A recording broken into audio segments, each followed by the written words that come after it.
అదంతగానో మాకు సహాయపడతాను ఆయన. ఆ రీతిగా తండ్రి మేము ఈ లోకంలో తండ్రి ప్రభావ ఏమి తండ్రి సంపాదించకపోయినా తండ్రి కేవలం మిమ్మల్ని సంపాదించుకోలేకపోయినా మీరు మాకు దయచేయమని అడుగుతున్నామయ్యా. దేవా మీకు స్తోత్రములు తండ్రి. దేవా మీకు వందనాలు ప్రభావ. దేవా యేసయ్యా ఈ లోకంలో తండ్రిగా ప్రభావ యేసయ్యా మేము జీవిస్తున్న తండ్రి ప్రతి విధమైన వస్తువు కానీ ప్రతి విధమైన తండ్రిగా ప్రభావ లోక పారపరిచే తండ్రి ప్రభావ యేసయ్యా ఓ తండ్రిగా ప్రభావ యేసయ్యా కొద్ది కాలం మాత్రమేనా ఓ ప్రభావ వాటి వైభవం తండ్రి యేసయ్యా కొంత కాలం మాత్రమేనా ఆయన తండ్రి యేసయ్యా తండ్రి కానీ తండ్రి మీరు ఇచ్చిన మా యొక్క జీవనం తండ్రిగా ప్రభావ యేసయ్యా యుగాలు మీతో జీవించాలంటే ఆయన యేసయ్యా ఈ లోకంలో ఉన్న తండ్రిగా ప్రభావ యేసయ్యా కొన్ని మేము వదిలిపెట్టారు ఆయన ఓ తండ్రిగా ప్రభావ యేసయ్యా ఆ రీతిగా తండ్రిగా ప్రభావ యేసయ్యా ఈ లోకంలో ఉన్న మేము విడిచిపెట్టే కృపలు మీరు మాకు దయచేయాలి. దేవా ఎందుకనగా ఆయన యేసయ్యా ఓ తండ్రిగా ప్రభావ మీ యొక్క ప్రేమలో ఉన్నప్పుడు తండ్రి యేసయ్యా మీ యొక్క సన్నిధిలో కానీ తండ్రిగా ప్రభావ యేసయ్యా ఓ తండ్రి మీ యొక్క వాక్యం అనే తండ్రిగా ఓడ మీద మేము జీవిస్తున్నప్పుడు తండ్రి యేసయ్యా ఓ తండ్రి మేము లోకం వైపు చూడకూడదన్నాడు. ఓ తండ్రి లోకంలో తండ్రిగా ప్రభావ యేసయ్యా ఓ తండ్రి ఏది గతించిపోతున్నాయన ఓ తండ్రిగా ప్రభావ వాటి వైపు మేము చూడుకున్నాను ఆయన యేసయ్యా ఓ తండ్రి మా యొక్క పరిగంత తండ్రిగా ప్రభావ యేసయ్యా మీ వైపు మీ యొక్క శిలువ వైపు చూస్తూ పరిగెట్టే దయచేయమని అడుగుతున్నామయ్యా. ఎందుకనగా తండ్రి యేసయ్యా ఈ లోకం తండ్రి నాశనం అవుతుంది నాయన. ఓ ప్రభావ ఈ లోకం తండ్రి ఏదో ఒక రోజు తండ్రి ప్రభావ యేసయ్యా ఓ తండ్రి ప్రభావ నాశనం అయిపోతుంది నాయన యేసయ్యా. ఆనాడు తండ్రి నోవహు దినములలో తండ్రి ప్రభావ యేసయ్యా యువ తండ్రి ప్రభావ ఈ యొక్క లోకం అంతా ఏ విధంగా అయితే జలమయమై తండ్రి ప్రభావ నాశనం అయిందని ఆయన ఆ రీతిగా తండ్రి ప్రభావ యేసయ్యా ఈ యొక్క దినములలో తండ్రి ఏదో ఒక రోజు తండ్రి ప్రభావ యేసయ్యా ఈ యొక్క లోకము తండ్రి ప్రభావ నాశనం అవుతా ఉంటుంది నాయన. కానీ తండ్రి ప్రభావ ఈ యొక్క లోకం నాశనమైనప్పుడు తండ్రి యేసయ్యా మేము ఈ యొక్క లోకంలో గురించి పెట్టుకోకుండా ఆయన యేసయ్యా ప్రభావ మీతో పాటు జీవించే కృపణ దయచేయమని అడుగుతున్నామయ్యా. ప్రభావ మీతో పాటు ఎంత పడగల కృపణ దయచేయమని అడుగుతున్నామయ్యా. ప్రభావ తండ్రి ప్రభావ ఈ నిర్మతి మేము జీవించింది తండ్రి ప్రభావ కేవలం మీ కొరకేనాయన. ఓ ప్రభావ యొక్క జీవితం తండ్రి యేసయ్యా ఓ తండ్రి మేము ప్రయాసపడుతున్నదని ఆయన యేసయ్యా ఓ తండ్రి ప్రభావ యేసయ్యా మీ యొక్క సన్నిధిలో తండ్రి ప్రభావ మీతో పాటు జీవించిన కొరకేనాయన యేసయ్యా ఆ రీతిగా తండ్రి మీరు మమ్మల్ని సిద్ధపరచమని అడుగుతున్నామయ్యా. ప్రభావ ఇప్పటి నుండి తండ్రి ప్రభావ యేసయ్యా మా యొక్క జీవితాలను మా యొక్క నడవడికలను తండ్రి ప్రభావ ఓ తండ్రి సిద్ధపరచుకుంటూ ఆయన యేసయ్యా మీ యొక్క శిలువ వైపు చూస్తూ సాగిపోయే కృపను మాకు దయచేయమని అడుగుతున్నాం. ఎందుకనగా ఆయన యేసయ్యా ప్రభావ ఓ తండ్రి ప్రభావ మేము ఈ లోకంలో జీవించిన కొద్ది కాలం తండ్రి ప్రభావ యేసయ్యా ఓ తండ్రి కొద్ది కాలమైన తండ్రి యేసయ్యా ఈ లోకంలో తండ్రి ప్రభావ యేసయ్యా మేము ఎన్నెన్నో తండ్రి ప్రభావ నేర్చుకుంటూ ఉన్నాము నాయన. ఓ తండ్రి ఈ లోకంలో ఏ విధంగా జీవించకూడదు ఏ విధంగా జీవించాలని ఆయన యేసయ్యా మిమ్మల్ని ఏ విధంగా వెంబడించాలని ఆయన యేసయ్యా ఓ తండ్రి ప్రతిదీ క్షుణ్ణంగా మేము పరిశీలిస్తూ తండ్రి ప్రభావ యేసయ్యా ఓ తండ్రి మీ యొక్క లేఖంలో సిద్ధపరిచిన ప్రతి ఒక్క మార్గం బట్టి తండ్రి ప్రభావ యేసయ్యా ఓ తండ్రి మేము జీవిస్తూ ఉన్నాం ఆయన. ఓ తండ్రి ఆ రీతిగా తండ్రి ప్రభావ యేసయ్యా మరి ముఖ్యంగా ఆయన యేసయ్యా ఈ యొక్క అంత్య దినంలో తండ్రి మరీ ఎక్కువగా తండ్రి ప్రభావ యేసయ్యా మేము మాతో మాట్లాడమని అడుగుతున్నాం. ప్రభావ మీ కొరకు తండ్రి ప్రభావ మరీ ఎక్కువగా తండ్రి ప్రభావ ఓ తండ్రి కష్టపడే కృపను మీరు మాకు దయచేయమని అడుగుతున్నామయ్యా. ఓ తండ్రి యేసయ్యా మీకే కోట్లాది వందనాలు తండ్రి ప్రభావ ఈ మందిగా ప్రభావ సేవకులను తండ్రి ప్రభావ యేసయ్యా మా మధ్యగా సజీవంగా కాలంలో నడిపించినందుకు వందనాలయ్యా.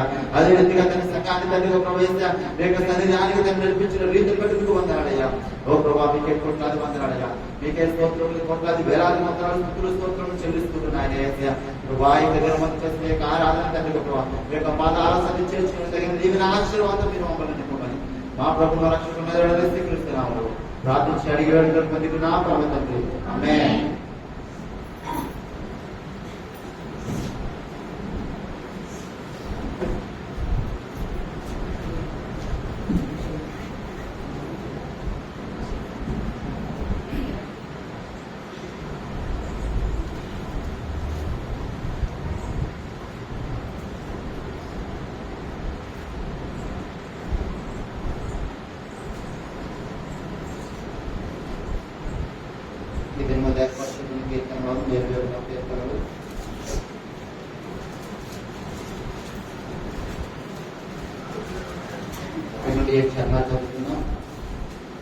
యెహోవా రాజు నీ బలమును బట్టి సంతోషించుచున్నాడు, నీ రక్షణను బట్టి అతను ఎంతో హర్షించుచున్నాడు. అతని మనోభీష్టము నీకు సఫలము చేయుచున్నాడు. అతని పెదవులలో నుండి వచ్చిన ప్రార్థన నీకు మానక అంగీకరించుచున్నావు. శ్రేయస్కరమైన ఆశీర్వాదములతో నీవు అతనిని ఎదుర్కొనుచున్నావు. అతని తల మీద అపరంజి కిరీటము నీవు ఉంచి ఉన్నావు. ఆయుష్ను నిమ్మని అతడు నిన్ను నడవడుగా నీవు దాన్ని అతనికి అనుగ్రహించి ఉన్నావు. సదాకాలము నిలుచు దీర్ఘాయువు నీవు దయచేసి ఉన్నావు. నీ రక్షణ వలన అతనికి గొప్ప మహిమ కలిగను. గౌరవ ప్రభావములను నీవు అతనికి ధరింపజేసి ఉన్నావు. నిత్యము ఆశీర్వాద కారకుడుగా ఉండునట్లు నీవు అతను నియమించి ఉన్నావు. ఈ సన్నిధిని సంతోషముతో అతనిని ఉల్లసింపజేసి ఉన్నావు. యాలయనగా రాజు యెహోవా యందు నమ్మిక ఇచ్చుచున్నాడు. సర్వోన్నతుని కృప చేత కదలకుండా నిలుచును. దేవుని కొద్ది మాట మనసులో పరిపరిచయం కాక.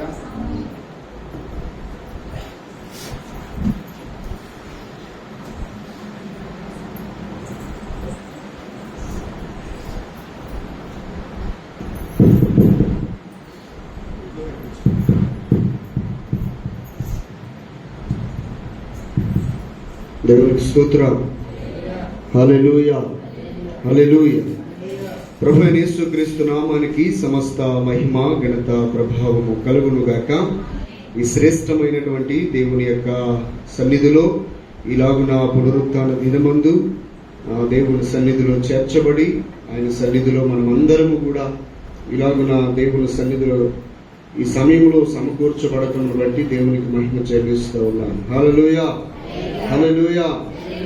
సహోదరులారా, మరి అత్యవసరంగా ఈరోజు 6 గంటలకి ఈ కూడికను ప్రారంభించడానికి కారణం ఏంటంటే, ఈరోజు నేను 9 గంటలకి ప్రయాణమై మరొక దగ్గర వాక్య సందేశం అందించడానికి వెళ్ళవలసి ఉంది. ఆ కారణం చేత గత వారం మరి రాలేకపోయాను. గత వారం ఇంకా దూరం వెళ్ళాం. ప్రయాణం దూరం అయిపోతుంది. పక్కనే టౌన్ అయితే పర్వాలేదు, కానీ ఆ జర్నీయే సుమారు 1.5 2 గంటల జర్నీ అయిపోతుంది. అందువల్ల ఇక్కడ త్వరగా బయలుదేరాల్సి వస్తుంది. మన సంఘంలో కొంతమంది బలహీనలుగా ఉన్నారని గత వారం వెళ్ళకపోయినా ఈ వారం అయినా వెళ్ళి బిడ్డల కొరకు ప్రార్థన చేసి రావాలని ఆశతో ఈరోజు కాస్త 1 గంట ముందుకు పెంచాను. కాబట్టి అంటే అందరికీ కబురు పెట్టమన్నాను. మన మ్యాక్సిమం రావగలిగిన వాళ్ళందరూ వస్తారు కనుక ఎవరికి తెలియకుండా ఉండకు వీల్లేదు, అందరికీ కబురు పెట్టమని చెప్పాను. ఆ ప్రకారంగా మీరు అందరూ వచ్చినందుకు మీ అందరికి ప్రత్యేక వందనాలు. దేవునికి స్తోత్రం. ఎర్లీ మార్నింగ్ లేవడం బాగుంటుంది. మీకు ఒకసారి అలవాటు అయితే చాలా టైం మిగిలిపోతుంది. ఎంత త్వరగా లెగిస్తామో అంతగా టైం మనకు సేవ్ అవుతుంది. చాలా పనులు అవుతాయి, చాలా పనులు కూడా కంప్లీట్ అయిపోతాయి, చాలా ఎక్కువ టైం మిగులుతుంది ఎర్లీగా లేవటం వల్ల. కాబట్టి మనకి ఇది మంచిదని నేను అనుకుంటున్నాను. రెండోది, ఈ రోజుల్లో స్పీకర్గా పిలువబడడం అంత సామాన్య విషయం కాదు. ఈ రోజున కోకొల్లలుగా యూట్యూబ్లో దేవుని వాక్యం వస్తుంది, ఫేస్బుక్లో వస్తుంది. మన మొబైల్ ఏముందో మీది పేపర్ ఎక్కుతుంది. మొబైల్ అవుతుంది.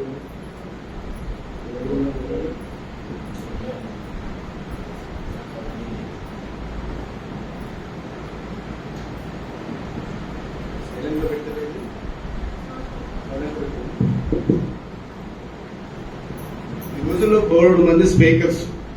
ఈ రోజులో ఇక్కడ వాళ్ళే డబ్బులు ఇచ్చి నన్ను పిలుచుకోవడం అన్న టైప్లో ఉంది పరిస్థితి. అలాంటి రోజుల్లో కూడా మరి నేను పిలువబడుతున్నాను అంటే ఇది దేవుని యొక్క గొప్ప కృప. రెండవది ఏంటంటే, గత వారం కూడా 2-3 సంఘాలు ఒకే దగ్గర కూడిన సందర్భంలో పిలిచారు. ఈ వారం కూడా అలాగే 2-3 సంఘాలు అనకాపల్లి దగ్గరలో ఏదో ఊరు చెప్పారు. ఆ ఊరికి మధ్యాహ్నం నుంచి భోజనాలు ఉంటారు. అందుకని సందేశం ఇవ్వడానికి అని మనల్ని రమ్మన్నారు కనుక అక్కడికి వెళ్ళవలసి ఉంది. కాబట్టి దేవుడు వాక్యం ప్రకటించడానికి సమయం అనక అసమయం అనక మనం ప్రయాసపడాలి. కాబట్టి ఇది మన సంఘం కాబట్టి మనం దీని సమయాన్ని మనకు అనుకూలంగా మనం మార్చుకోవచ్చు కనుక కాస్త ముందుకు జరిపించి ఇక్కడ ప్రార్థన చేసి అక్కడికి వెళ్ళాలని ఆలోచనకి వెళ్ళి కాస్త ముందు ఏర్పాటు చేయడం జరిగింది. దేవుడు ఫిలిప్పుతో అన్నాడు, అపోస్తుల కార్యములు ఒకసారి చూడండి 8వ అధ్యాయం. అపోస్తుల కార్యములు 8వ అధ్యాయంలో ఒక మాట అక్కడ రాయబడి ఉంటారు.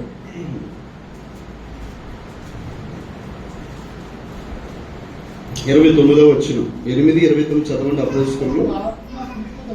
అప్పుడు ఆత్మ ఫిలిప్పుతో, నీవు ఆ రథం దగ్గరికి పోయి దానిని కలుసుకొనమని చెప్పాను. దేవునికి స్తోత్రం కలుగునుగా. అంటే ఒక వ్యక్తిని రక్షించటానికి ఫిలిప్పును దేవుడు వెళ్ళమంటున్నాడు. ఎలా వెళ్ళమంటున్నాడు? రథం ఏమైనా ఇచ్చాడా? రథం లేదు అక్కడ. కొన్ని ఏదైనా వాహనం ఉందా? వాహనం లేదు అక్కడ. మరి నడిచి వెళ్ళాడో, పరిగెత్తి వెళ్ళాడో, ఏ విధంగా వెళ్ళాడో నాకు తెలియదు. కానీ సహోదరు, అక్కడ రాయబడింది ఏంటంటే, దేవుడు చెప్పిన మాటకు లోబడి, దేవుడు చెప్పిన మాటకు లోబడి పరిగెత్తాడంట. చూడండి, వాహనం కాదు, మళ్ళీ పరిగెత్తి. ఇప్పుడు మేము ఇంకా బైక్ మీద వెళ్తాం, లేదా అవకాశం ఉంటే కారు ఏర్పడుతుంది, కారు మీద వెళ్తాం. కానీ ఆ రోజుల్లో కార్లు లేవు, బైకులు లేవు. వెళితే నడక, లేకపోతే పరిగే. అంటే దేవుడు ఒక వ్యక్తికి సువార్తను ప్రకటించడానికి వెళ్ళమంటే ఆ మనిషి ఎలా పరిగెట్టాడట? పరిగెత్తుకుని వెళ్ళాడట దేవుడి శిష్యుడు ఫిలిప్పు. అంటే ఆ రోజుల్లో ఆసక్తి అలా ఉండేది. అలాగే ఈ రోజున నీ సేవకుడిని, నీ దైవజనుడిని ఈరోజు అనేక మంది వాక్య సందేశం అందించడానికి పిలుస్తున్నారు అంటే మనం అవకాశం వదులుకోకూడదు. ఈ రోజుల్లో పిలువబడమే చాలా కష్టం. ఎందుకంటే నాన్ స్టాప్ గా యూట్యూబ్, ఆన్లైన్ లో వాక్యాలు వినబడుతున్నాయి మనం. కానీ మనం పిలువబడ్డామంటే నిజంగా ధన్యత. దేవుని ప్రణాళిక లేకుండా, దేవుని సంకల్పం లేకుండా మనం ఎక్కడికి వెళ్ళలేము. కాబట్టి ఏ కారణం వల్ల దేవుడు మరి నన్ను పిలుస్తున్నాడో తెలియదు, ఏ మాటలు వారికి అందించాలని పిలుస్తున్నాడో మనకు తెలియదు. కానీ ఆయన ఇచ్చిన అవకాశాన్ని మనం సద్వినియోగం చేసుకోవాలి. సమయమనక అసమయమనక సంఘానికి, సమాజానికి దేవుని వాక్యాన్ని ప్రకటించాలి. చనిపోయే లోపు మనం ఎంత సేవ చేయాలో అంత సేవ చేయాలి. మరణించే లోపే, మనం చనిపోయే లోపే, మన మరణం ఎప్పుడో మనకు తెలియదు కాబట్టి మనం చనిపోయే లోపే దేవుని కొరకు ఏదో ఒక గొప్ప పని చేయాలి. ఏదో ఒక దేవుని కొరకు ప్రయాసపడాలి. దేవుని కొరకు కొన్ని త్యాగాలు చేయాలి. దేవుని కొరకు ఒక విధమైన నిబంధన కలిగి ఉండాలి. ఏదో ఒక రకంగా దేవుని కొరకు మనం బ్రతకాలి. బ్రతికి ఆయన దగ్గరికి వెళ్ళినప్పుడు మనల్ని బట్టి దేవుడు సంతోషపడేటట్లుగా మనం భక్తి చెయ్యాలి.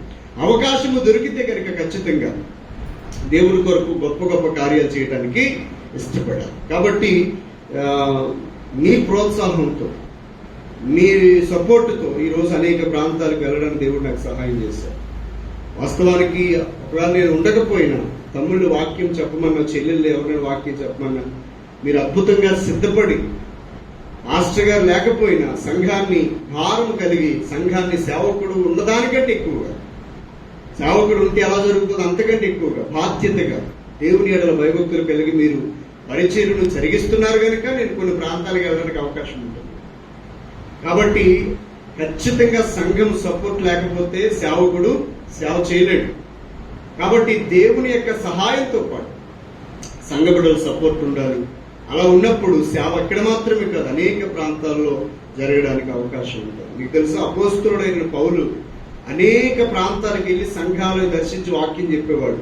స్థానికంగా సంఘాల్లో ఎవరో ఒక వ్యక్తిని పెట్టేవాడు. అలా అపోస్తలుడైన పౌలుకి నమ్మకమైన వ్యక్తి ఎవరు బైబిల్ అంటే తిమోతి నమ్మకమైన వ్యక్తి. ఆయన స్థాపించిన సంఘాలలో వాక్యాన్ని చెప్పడానికి తిమోతికి బాధ్యతను అప్పగించి ఆయన ఇతర పట్టణాలకు వెళ్ళి దేవుని సందేశం అందించి వచ్చేవాడు అపోస్తలుడు పౌలు. ఆ తర్వాత మళ్ళా తిమోతికి లెటర్ రాసి ఆ సంఘ పరిస్థితి ఎలా ఉందో కనుక్కునేవాడు. ఒకవేళ ఆయన వెళ్ళలేని స్థలాలకు ఏదైనా ఉంటే తిమోతికి లెటర్ రాసి తిమోతి చేతికిచ్చి ఆ సంఘానికి పంపించేవాడు. వెళ్ళి ఈ లెటర్ పట్టుకెళ్ళి ఆ సంఘానికి అప్పచెప్పుకోండి. అలాగా తిమోతి అని పౌలు కూడా ఒక తల్లికి పుట్టిన బిడ్డల వలె దేవుని పనిలో బాధ్యత కలిగి ఇద్దరు కూడా అద్భుతంగా పరిచర్య చేశారు. అందుకనే కడుపును పుట్టకపోయినా తిమోతిని అపోస్తలుడైన పౌలు ఏమన్నాడంటే, నాకు నిజమైన కుమారుడు అన్నాడు. నాకు నిజమైన కుమారుడు నా తిమోతి.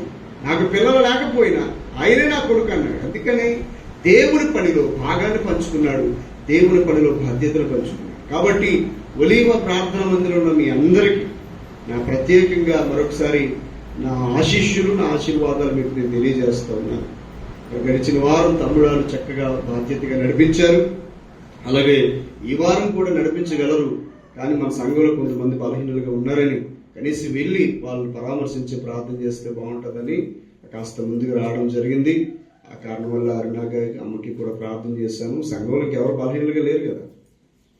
ఉంటే పర్సనల్ ప్రాబ్లంతో కొంతమంది ఆగారు తప్ప ఎవరికైనా ఇంకా జ్వరాలతో కలిగిన వాళ్ళు ఎవరైనా ఉన్నారా? ఎవరు లేరు కదా. ఒకవేళ అలాంటి వారు వస్తే ముందుగానే వెళ్ళి ప్రార్థన చేసి అప్పుడు వాక్య సందేశాలకు వెళ్దామని కాస్త ముందుగా 6 గంటలకే నేను బయలుదేరాను, 6:15 కాబట్టి దేవుని మహాకృపలో మీ సపోర్ట్ వల్ల దేవుని స్తుతిస్తున్నాను. అలాగే మా దగ్గరికి పాస్టర్లు వచ్చిన పాస్టర్లు అందరూ మిమ్మల్ని చూసి ఎంతో మెచ్చుకున్నారు. సంఘాన్ని చూసి వాళ్ళు ఎంతో సంతోషపడ్డారు. ప్రత్యేకంగా నా మాటను గౌరవించి నన్ను ప్రేమించి వచ్చిన మీ అందరికీ నేను పోయిన వారో చెప్పమన్నాను, తమ్ముళ్ళకి కృతజ్ఞతలు నా ఆశీస్సులు తెలియజేయమని చెప్పే ఉంటారు. మరొకసారి ప్రత్యక్షంగా మీ అందరికీ నా ప్రత్యేక వందనాలు, నా ఆశీస్సులు. దేవునికి స్తోత్రం. దేవుడు మిమ్మల్ని అందరినీ కూడా దీవించును గాక.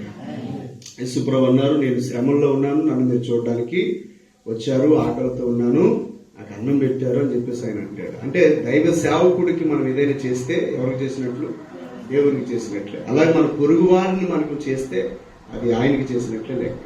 కాబట్టి మీరు నన్ను ప్రేమించి వచ్చిన మీరు చూపిన ప్రేమకు ప్రత్యేక వందనాలు. అలాగే సంఘమంతా కలిసి చక్కటి ఒక కానుకను కూడా పోగేసుకొని వచ్చి నా కానుకిచ్చారు. అలా వ్యక్తిగతంగా కూడా కొంతమంది కానుకనిచ్చారు, కొంతమంది ఫోన్పే ద్వారా కూడా కానుక పంపించారు. వారందరికీ నా ప్రత్యేకంగా నా ఆశీస్సులు తెలియజేస్తూ ఉన్నాను. దేవుడు మిమ్మల్ని దీవించుగాక. మంచిది, వాక్య సందేశాలకు వెళ్ళిపోదాం. ఈసారి ట్యూషన్ పిల్లలకు కూడా బాగుంటుందేమో. అరుణాథ్ మరి పల్లెని రాలేదు, కానీ ఈ భవానీ వాళ్ళ పిల్లలేదు. భవానీ వస్తున్నారా? పెద్ద పాపేనా? ఓకే, మళ్ళీ వచ్చింది కింది. ఓకే రైట్, వాక్య భాగంలోకి వెళ్ళిపోతాం. రండి. సరే, కీర్తన గ్రంథంలో నుంచి మనం చదివిన కీర్తనలో నుంచి ఒక భాగాన్ని పట్టుకుందాం. పరిశుద్ధాత్మ దేవుడు ఎలా నడిపిస్తాడో చూద్దాం. కీర్తన గ్రంథం 21వ కీర్తన కదా మీరు చదివారు. కీర్తన గ్రంథం 21వ కీర్తన మొదటి వచనాన్ని చదువుదాం. చదవండి. యెహోవా రాజు నీ బలమును బట్టి సంతోషించుచున్నాడు, నీ రక్షణను బట్టి అతడు ఎంతో హర్షించుచున్నాడు. కళ్ళు మూసుకుంటే చిన్న ప్రార్థన చేద్దాం దేవుని సహాయము కొరకే. మహాపరిశుద్ధుడా, ఘనమైన నా తండ్రి, మీ నామానికి సమస్త మహిమ ఘనత ప్రభావము కలుగునుగాక. అయ్యా, ఈ ఉదయకాల సమయమందు మీరు మాతో మాట్లాడమని ప్రార్థన చేస్తా ఉన్నామయ్యా. మీ మాటలు మాకు దొరకకపోతే మా జీవితమే అస్తవ్యస్తమైపోతుంది. నీ మాటలు మాకు దొరికిన వెంటనే వాటిని మేము భుజించిన ఎడల మేము బ్రతుకుతాం. నీ మాట వలన మేము జీవిస్తాం, నీ మాట వలన మేము బ్రతుకుతాం, నీ మాట వలన మేము శాంతి సమాధానాన్ని పొందుకుంటాం, నీ మాట వలన ఆరోగ్యమును ఆయుష్ను మేము కలిగి ఉంటాం. కనుక శక్తి కలిగిన నీ వాక్యాన్ని శ్రద్ధ కలిగి వినడానికి, శ్రద్ధగా పాటించడానికి తండ్రి మీరు మాకు సహాయము చేయమని, తండ్రి నీ సన్నిధిలో మీ చిత్తమును మాకు బయలుపరచుమని. ఈ ఉదయకాల సమయమందు నీ దాసుని మాటకు లోబడి ఎంతమంది అయితే వారి పనులను ప్రకటనబెట్టి త్వరగా సిద్ధపడి నీ సన్నిధికి వచ్చారు, వారందరినీ విశేషముగా మీరు దీవించుమని. ప్రభువాని బిడ్డలు తండ్రి సేవకుడు మాటను గౌరవిస్తే తండ్రి అది నీ పని కొరకు గనుక, నీ వాక్యమును ప్రకటించడానికి నేను వెళ్ళవలసి ఉంది గనుక కాస్త ముందుగా మేము సమకూర్చబడాలని చెప్పిన మాటకు లోబడి వచ్చిన నీ బిడ్డలందరితో మీరు మాట్లాడండి తండ్రి. నీ చిత్తమైతే విశేషముగా వారిని దీవించండి అయ్యా. మీరు అన్నారు, నా మాట వినుడు వారిని నేను ఆశీర్వదిస్తానన్నావు. అలాగే నీ మాటకు లోబడిన నీ బిడ్డలను విశేషముగా దీవించండి. ఇక్కడ రావాల్సిన బిడ్డలను తండ్రి వాక్యమయ్యే లోపే నీ సన్నిధిలో కనబడడానికి సహాయము చేయమని మా ప్రభువును రక్షకుడు నజరేయుడైన యేసుక్రీస్తు నామములో ప్రార్థిస్తున్నాము తండ్రి, ఆమేన్. దేవునికి మహిమ కలుగును గాక. చెప్పండి బిగ్గరగా హల్లెలూయా. వస్తుందా వీడియో? ఓకే. ఇక్కడ మనం గమనించినట్లయితే రాజు నీ బలాన్ని బట్టి సంతోషించుచున్నాడు. ఇక్కడ రాజు అంటే పేరు పెట్టుకున్న రాజు కాదు. ఇక్కడ సీఎం అంటే ముఖ్యమంత్రి, పిఎం అంటే ప్రధానమంత్రి. సీఎం అని అంట ముఖ్యమంత్రి అంటాం తప్ప అతను పేరు పెట్టి మనం పిలవడానికి తెలిస్తే పిలుస్తే లేకపోతే లేదు. అది కూడా పిలవడానికి కూడా అంత ధైర్యం చేయం, ఎందుకంటే ఆయన ఉన్నత స్థానంలో ఉన్నాడు. అలాగే ప్రధానమంత్రి అని పిలుస్తాం, ప్రధానమంత్రి గారు అంటాం తప్ప మోడీ అని పేరు పెట్టి పిలవం, ఎందుకని ఆయన ఉన్నతమైన స్థానంలో ఉన్నాడు. ఇక్కడ ఈ రాజు అనేటువంటి కింగ్ అనే పదానికి అర్థం ఏంటంటే అతడు కొన్ని సామ్రాజ్యాలకి అధిపతి, కొన్ని వేల మంది ప్రజలకు, లక్షల మంది ప్రజలకు అధిపతి. అంటే ఒక దేశానికి, ఒక రాజ్యానికి ఆయన అధిపతిగా ఉన్నాడు కనుక మహారాజుగా ఉన్నాడు. ఇతడు రాజు అంటే చాలా మంది పేర్లు పెట్టుకుంటారు, రాజు అని పేరు పెట్టుకుంటారు, చిన్నరాజు, పెద్దరాజు, లేకపోతే మామూలు గుట్టిగా రాజు అని. ఎవరిని ఈ టైపు పేరు కాదు, ఇది ఒక పదవి, కింగ్. దేవుడు యెహోవా అంట, ఇక్కడ దేవుడు అంట రాజు నీ బలమును బట్టి సంతోషిస్తున్నాడు అంట. అంటే దేవుడిచ్చే బలాన్ని బట్టి ఒక రాజ్యానికి అధిపతి అయిన మహారాజు సంతోషిస్తున్నాడు. దేవుడిచ్చిన బలాన్ని బట్టి రాజు సంతోషిస్తున్నాడు. నేను అంటాను, ఒక వ్యక్తి మహారాజు స్థానానికి ఎదగాలి అంటే దేవుని దయ ఖచ్చితంగా ఉండాలి. ఈరోజు చూడండి సహోదరులారా, గవర్నమెంట్ ఉద్యోగం రావడం చాలా కష్టం. గవర్నమెంట్ ఉద్యోగంలో స్థిరపడడం చాలా కష్టం. దానికి ఎంతో కాంపిటీషన్ ఉండాలి. ఈరోజు మొన్న డిఎస్సి లిస్ట్లో చూస్తే సహోదరులు 93 మార్కులు హైయెస్ట్ అన్నమాట. ఫస్ట్ అంటే 100 మార్కులకి 93 మార్కులు. అంటే ఎంతగా కష్టపడి స్టూడెంట్స్ చదువుతున్నారు చూడండి. అంటే ఒక పోటీ పరీక్ష నెగ్గాలి అంటే అందరికీ కూడా 90 లోపే, 90 దాటే ఉన్నాయి చాలా మందికి, తర్వాత 80 దాటి 70కే సుమారు వేలల్లో వెళ్ళిపోయారు. కాంపిటీషన్ ఉన్నప్పటికీ కూడా, హెవీ కాంపిటీషన్ ఉన్నప్పటికీ కూడా, పేపర్ కష్టంగా ఇచ్చినప్పుడు కూడా అంత టాప్ రేంజ్ లో మార్కులు సంపాదించారంటే ఎంత కష్టపడి చదువుతున్నారు చూడండి. కాబట్టి ఏదైనా సరే, ఉద్యోగమైనా అది ఏదైనా సరే దేవుని అనుగ్రహం ఉంటేనే వస్తుంది. అందుకని బైబిల్ గ్రంథంలో రాయబడింది, అధికారమైన అధికారులైన ఎవరు దయ వల్ల? దేవుని దయ వల్లనే కలిగి ఉంటారు. రోమీ రాసిన పత్రిక అనుకుంటా, ఒకసారి చూడండి 2వ అధ్యాయం, రోమా రాసిన పత్రిక 2వ అధ్యాయం. రేపొద్దున మనకి కూడా అధికారం ఏదైనా కావాల్సి వచ్చినా, ఉన్నతమైన స్థానంలో మనం ఉండవలసి వచ్చినా అది దేవుడు ఇస్తేనే తప్ప మనంతటా మనమే దాన్ని సంపాదించుకోలేము సహోదరులారా. రోమిలు రాసిన పత్రిక, అధికారము అంతా కూడా దేవుడే మనకు అనుగ్రహిస్తాడని ఉంటుంది. అధికారులు సైతం కూడా దేవుడే మనకి అనుగ్రహిస్తారు అని ఉంటారు. మనం గమనించినట్లయితే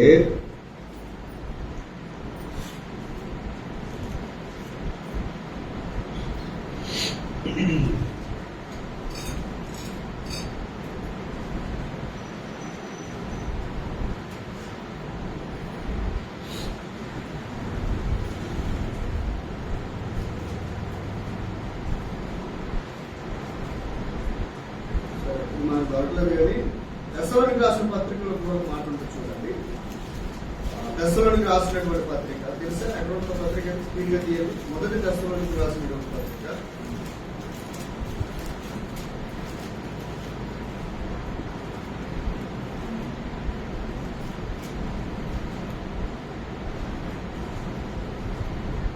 1వ అధ్యాయం 16వ వచనం చూడండి.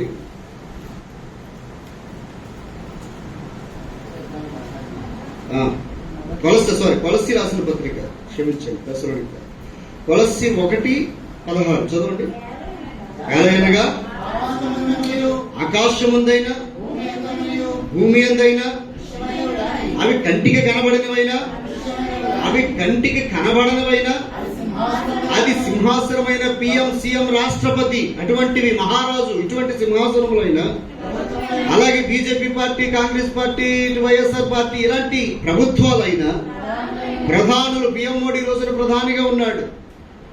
అలాగే ఎవరైనా మరొకసారి ప్రధాని అవ్వాలంటే, ముఖ్యమంత్రి అవ్వాలంటే వాళ్ళైనా, అధికారములు, ప్రెసిడెంట్ పదవైనా, ఎమ్మెల్యే పదవైనా, మంత్రి పదవైనా, ఒక విలేకరైనా, ఆర్ఐ అయినా, ఎంఆర్ఓ అయినా, ఎంఈఓ అయినా, ఏ అధికారమైనా సరే, అధికారములైనా సర్వము ఆయనే అనుగ్రహిస్తున్నాడు. దేవునికి మహిమ కలుగునుగాక.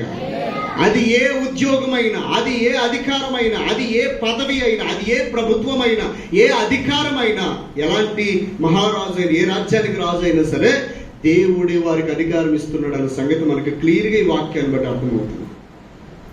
ప్రతిదీ ఆయన బట్టి. ఆకాశమందు అధికారం ఎవరికి ఉంది? ఆకాశంలో కింగ్ ఎవరంటే సూర్యుడు, పక్షులలో కింగ్ ఎవరంటే గ్రద్ద, జంతువులలో కింగ్ ఎవరంటే సింహం, మనుష్యులలో కింగ్ ఎవరంటే మహారాజు. అందరూ కింగులు కాదు, ఆ రాజ్యాన్ని పరిపాలించేవాడే మహారాజు. ఆ మహారాజుకు కొన్ని క్వాలిటీస్ ఉంటాయి. ఆ మహారాజు గుండె సింహపు గుండెలా ఉంటుంది.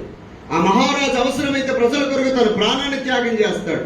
ఆ మహారాజు ప్రజల క్షేమము కొరకు, ప్రజల యొక్క క్షేమము కొరకు తన జీవితాన్ని పనార్పణ చేసే గుణం, ధైర్యము, సాహసము, త్యాగము ఏ మనుషులు అయితే ఉంటుందో, కండబలం, కండబలంతో పాటు గుండెబలం, గుండెబలంతో పాటు త్యాగము కూడా ఏ మనిషి జీవితంలో ఉంటుందో అతడు మాత్రమే రాజు కాగలడు. ఒకవేళ కండబలము ఉండి గుండె బలం లేని రాజు అయితే పిరికివాడై రాజ్యాన్ని కోల్పోతాడు. అర్థమవుతుందా?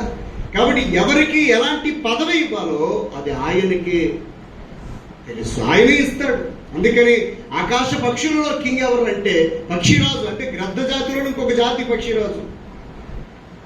అది కొన్ని వందల కిలోమీటర్ల పైనుంచే కూడా తన ఎరను భూమి మీద కనిపెట్టగలదు అనమాట. ఏ పక్షి నివసించలేనంత ఎత్తులో అది ఉంటుంది. ఏ పక్షి ఎగరలేనంత హైట్లో ఎగురుతుంది. తుఫానికి అన్ని పక్షులు చనిపోతాయేమో కానీ ఈ గ్రద్ద ఏం చేస్తుంది తెలుసా? తుఫానికి వీచేటువంటి గాలిని తనకు ఆధారంగా చేసుకుంటుంది. తుఫాను వల్ల వచ్చేటువంటి గాలి ఉంటుంది కదా, భయంకరమైన గాలి ఉంటుంది కదా, ఆ గాలిని తనకు ఆధారంగా చేసుకొని రెక్కలు కదపకుండానే ఆ గాలి సహాయంతో పైకి ఎగిరిపోతుంది. అది అంతకి ఎగురుతుందంటే ఎక్కడైతే మబ్బులు కరిగి వర్షం పడుతుందో ఆ మబ్బులకి పైకి వెళ్ళిపోతుంది. దేవునికి మహిమ కలుగునుగా. అంటే వర్షం పడుతున్నటువంటి మబ్బులకి పైకి వెళ్తుంది. అది అంత శక్తివంతమైనటువంటి ఆయుధముగా అది మలచబడుతుంది. అందుకని అది కింగ్ అయింది. అలాగే ఊరకనే అది కింగ్ అవ్వడం కాదు, దానికి ఉన్నటువంటి శక్తి సామర్థ్యం పక్షుల్లో దేనికి ఉండదు. అది ఎత్తికి ఎగిరేటట్లుగా ఏది ఎగరదు. సుడిగాలులు కానీ తుఫానులు కానీ ఎటువంటి విపత్తులనైనా ఎదుర్కొని గెలిచేటువంటి దమ్ము ఆ పక్షిరాజుకు ఉంది. దేవునికి మహిమ కలుగునుగా. హల్లెలూయా. సహోదరులు, అందుకనే దానిని ఆకాశపు రాజు అంటారు. అలాగే గ్రహాల్లో చూస్తే సూర్యుని మించినటువంటి గ్రహమే లేదు. అంటే అది ఆకాశంలో అధికారమైన, భూమి మీద అధికారమైన, భూమి క్రింద అధికారమైన దేవుడు ఎవరికిస్తే వారికి అధికారం చెందుతుంది. దేవునికి మహిమ కలుగునుగా. హల్లెలూయా.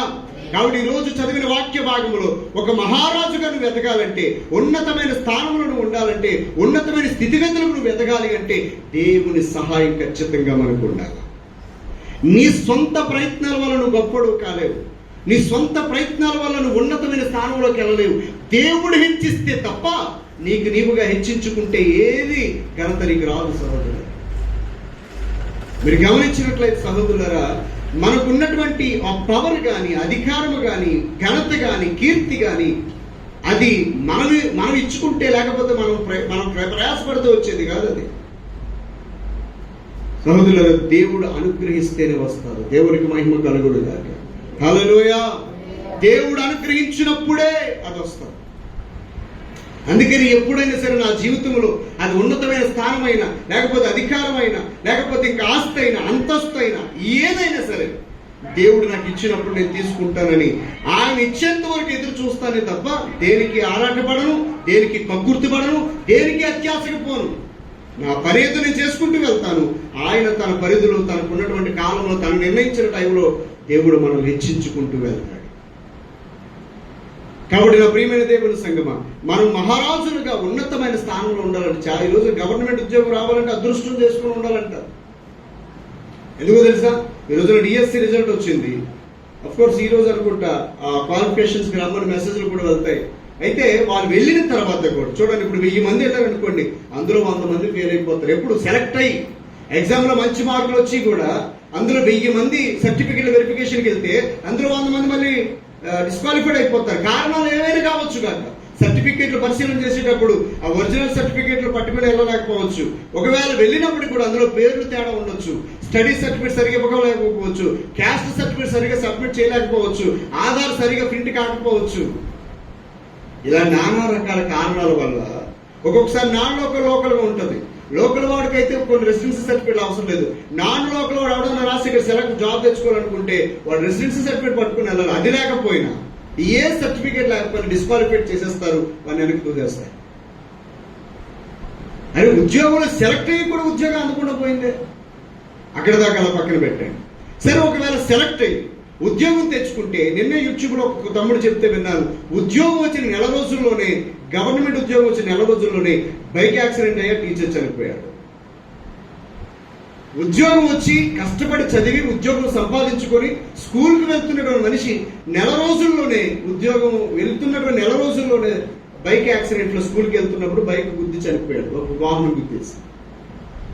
అంటే అధికారం ఇచ్చేవాడు దేవుడే, ఒకవేళ అధికారం ఇచ్చినా దాన్ని కొనసాగించేవాడు కూడా దేవుడే. ఆయనకి వ్యతిరేకంగా వెళ్ళి, ఆయనకి విరోధంగా వెళ్ళి మనం ఏమీ చేయలేము. సహోదరులారా, ప్రాణం ఉన్నంత వరకు మనం పరిగెడతాం. మన శరీరంలో అవయవాలన్నీ ఆయన అధికారంలో ఉన్నాయి. ఏ అవయవాన్ని ఆయన పనిచేయకుండా ఆపేసినా మనం ఎక్కడికి కలవలేం. కాబట్టి ఆకాశమందు భూమి మీద కాదు, మన మీద కూడా సర్వాధికారం ఆయనకు ఉంది. అధికారాలు, ప్రభుత్వాలు అన్నీ కూడా ఆయన స్వయంలోనే ఉన్నాయి, ఆయన ఆధీనంలోనే ఉన్నాయి. అందుకని ఒక మనిషి ఉన్నతమైన స్థానంలోకి ఎదగాలి అంటే దేవుని కృప ఉండాలి. ఇది మొదటి కారణం. రెండవ కారణం ఏంటంటే, ఒకడు మహారాజు అవ్వాలంటే అంత ఈజీగా రాజులు ఎవరు, దానికి కొన్ని క్వాలిటీస్ ఉంటాయి. నేను చెప్పాను కదా, ఆ మహారాజుకి ఏముండాలా? గుండె ధైర్యం ఉండాలి. ఆ మహారాజుకి ఏముండాలా? కండబలం ఉండాలి, కండబలం ఉండాలా, గుండె బలం ఉండాలా. అవసరమైతే రాజ్యం కోసం, ప్రజల క్షేమం కోసం త్యాగం చేసేవాడే ఉండాలి, ప్రాణం పెట్టేవాడే ఉండాలి. కొన్ని సందర్భాలలో ప్రజల క్షేమాన్ని తెలుసుకోవడం కోసం రాజవస్త్రాలు వదిలేసి దాసుని వస్త్రాలు ధరించుకొని ప్రజల్లోకి వెళ్ళాలి. ప్రజల్లోకి వెళ్ళినప్పుడు ఒక్కొక్కసారి ఆహారము ఉండలేకపోవచ్చు, మంచినీళ్ళకి కూడా ఇబ్బంది పడవచ్చు కాక. ఎందుకని? వేషం తీసేశాడు కదా. రాజుగా ఉంటే పంచపక్ష బ్రహ్మాండాలు తింటాడు. ఇప్పుడు దాసుడిగా తలపాగా చుట్టుకొని ఏదో చిన్న లాల్చి పెట్టుకుని, చిన్న పంచి కట్టుకుని వెళ్ళాడు ప్రజలకు. సామాన్య మనిషిలాగా వెళ్ళాడు. ప్రజల కష్టాలు ఏంటో తెలుసుకుందామని వెళ్ళాడు. కాబట్టి ప్రజలలో ఉండేటువంటి కష్టాలు కూడా ఈ దాసుడి రూపంలో రాజు కూడా అనుభవిస్తాడు, చూస్తాడు, ఆ బాధను గమనిస్తాడు. తిరిగి సింహాసనం మీదకి వెళ్ళి ప్రజలకు ఏదైతే లోటు ఉందో చేస్తాడు. జగన్మోహన్ రెడ్డి పాదయాత్రలు ఏం చేశాడు, వైఎస్ రాజశేఖర రెడ్డి పాదయాత్రలు ఏం చేశాడు? యాజ్ ఇట్ ఈజ్ ప్రజల్లోకి వెళ్తేనే. ఈరోజు రాహుల్ గాంధీ కూడా ప్రజల్లోకి వెళ్తున్నాడు. ప్రజల్లోకి వెళ్తేనే వాళ్ళ కష్టం ఏంటో, వాళ్ళ బాధ ఏంటో, వాళ్ళ ఇబ్బంది ఏంటో, వాళ్ళ ఇరికేంటో రాజుకు తెలుస్తుంది. సింహాసనం మీద కూర్చుంటే తెలియదు. కాబట్టి రాజుకి కొన్ని క్వాలిటీస్ ఉండాలి. ఆ క్వాలిటీస్ని బట్టే దేవుడు ఆ మహారాజు పదవిని ఇస్తాడు. అలాగే మనము కూడా దీవించబడాలన్నా, ఆశీర్వదించబడాలన్నా కొన్ని క్వాలిటీస్ దేవుడికి మనలో కనబడాలి. ఆ క్వాలిటీస్ మనలో దేవుడికి కనబడితే టాప్ లెవెల్లో మనం బ్లెస్ చేస్తాం. ఏమిటి ఆ క్వాలిటీస్ అంటే ఏమీ లేదు, ఆయన ఆజ్ఞలను పాటిస్తూ వెళ్తే చాలు నిన్ను ఉన్నతమైన స్థానంలో దేవుడు నిలబెడతాడు. కాబట్టి ఒక మహారాజు అవ్వాలి అంటే వారికి కొన్ని క్వాలిటీస్ ఉంటాయి. ఫర్ ఎగ్జాంపుల్కి మీకు చెప్తాను. యేసు ప్రభు వారు ఫస్ట్ స్థానం ఏంటైంది? ఫస్ట్ స్థానం అంటే యేసు ప్రభుగా పుట్టక ముందు ఆయనకున్న స్థానం ఏంటి పరలోకంలో? రాజులకు రాజు, king of king, lord of lord. అంటే ప్రభువులకు ప్రభువుగా, రాజులకు రాజుగా ఆయన ఆకాశమందు దూతల చేత స్తుతించబడుతూ, ఆరాధించబడుతూ ఉన్నాడు. ఆయన స్థానం అది. మొదట యెషయా గ్రంథం 6వ అధ్యాయం చూడండి, మొదటి వచనంలో మీకు తెలుస్తుంది. యెషయా గ్రంథం 6వ అధ్యాయం మొదటి వచనం స్పీడ్గా చదువుతుంది.